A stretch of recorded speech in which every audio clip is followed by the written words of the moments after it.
resolver uma situação.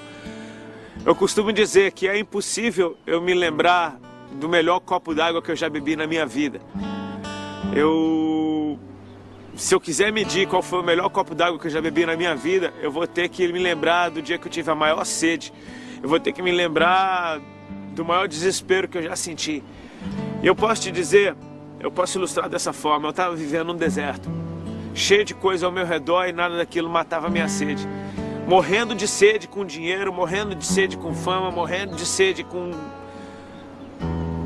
uma aparência de que estava indo tudo bem. Era desesperador. E nesse cenário foi quando as coisas começaram a mudar.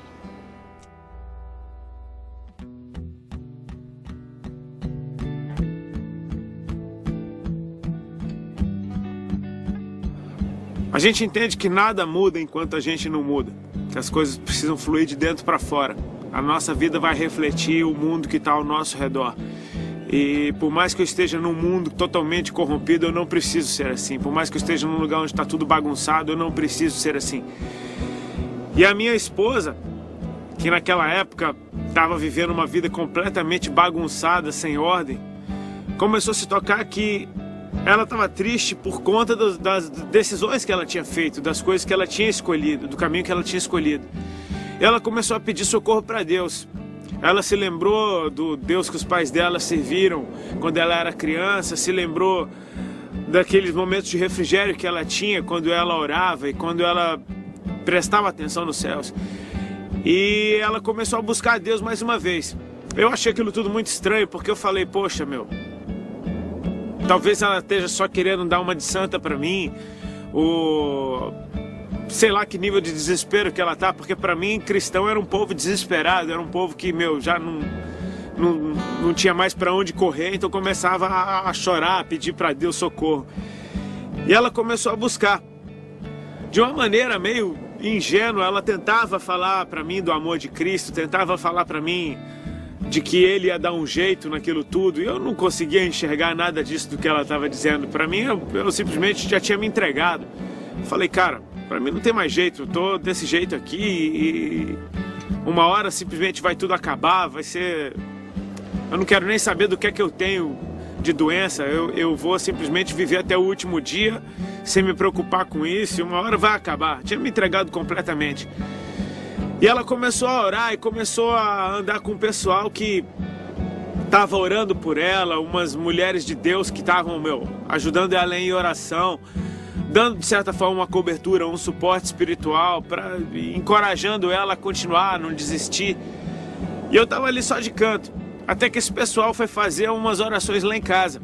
E eu falei, perigo, né? Eu falei, cara, eu não quero saber desses crentes aqui dentro de casa, essa galera vai querer tomar meu dinheiro. Eu pensava que, sei lá, eu tinha uma mentalidade meio louca. Quando a gente só vê a coisa de fora, a gente não sabe o que realmente acontece. E eu fugi das primeiras reuniões que tiveram lá em casa, até que eu fiquei numa delas. E chegaram aquelas mulheres de Deus, super simples, cara, um povo que eu estava acostumado a ver na rua, eu estava acostumado a ver nos pontos de ônibus, eu estava acostumado a ver no dia a dia, mas eu nunca tinha prestado atenção neles. Mulheres muito simples. Chegaram lá em casa e começaram a orar, e eu fiquei meio assustado a princípio com elas. Eram meio barulhentas, né? Era daquele tipo de cristão barulhento mesmo, orando em línguas, e eu não entendia nada daquilo. Eu sei que eu fiquei quieto no meu canto e estranhei elas. Eu tenho certeza que elas estranharam a mim também. Tipo, o cara todo tatuado, com cabelo colorido, com uns alargadores enormes na orelha. Eu tenho certeza que eu também não era a cultura que elas estavam acostumadas a ver. Eu sei que uma delas parou na minha frente e perguntou se já tinha aceitado Jesus. E eu tava com tanto medo delas que eu falei que já. E aí a Alexandra, ela perguntou quando que você aceitou Jesus, né? E ficou aquele rolo. E aí uma daquelas mulheres perguntou, você quer aceitar Jesus? Eu falei, quero.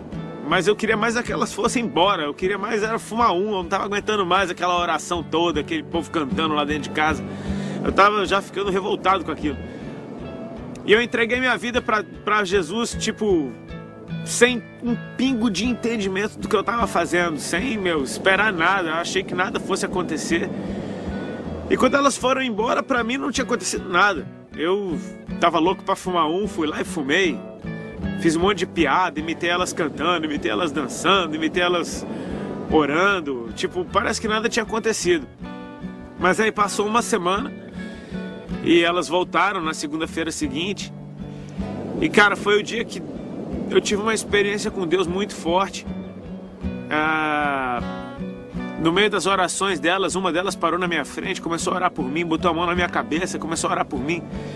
De repente a mão dela baixou até a minha barriga, até a altura da minha barriga, e ficou orando por mim ali.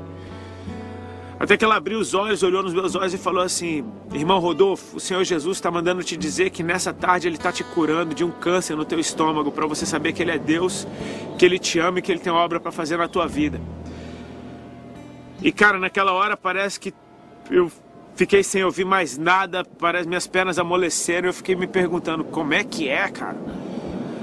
Parece que a ficha foi caindo assim aos poucos, e eu comecei a me tocar que eu tinha uma dor de estômago há mais de 2 anos, que eu nem me lembrava mais que ela existia, de tanto que ela doía, tinha tanto tempo, já estava acostumado. Comecei a prestar atenção que eu estava emagrecendo há muito tempo, e comecei a me lembrar daquele monte de caroço espalhado pelo meu corpo. Me lembrei dos meus pais médicos falando de pessoas com câncer, e eu vendo que aqueles eram alguns sintomas que faziam sentido com aquilo que ela estava me falando. Para piorar, ainda comecei a me lembrar de que meu avô e 2 tios meus morreram de câncer no estômago. E eu falei, cara, o que é que está acontecendo? Que Deus é esse? Na hora me deu uma faísquinha de alegria, tipo, com aquela notícia. Não sei se eu tinha fé ou não, mas me deu uma faísquinha de alegria. Eu acho que foi o fato de ouvir que Deus me amava. A vida inteira eu cresci achando que Deus me odiava. Achando que, Deus é um Deus que castiga. Cuidado, Deus castiga. Não faz isso, Deus castiga.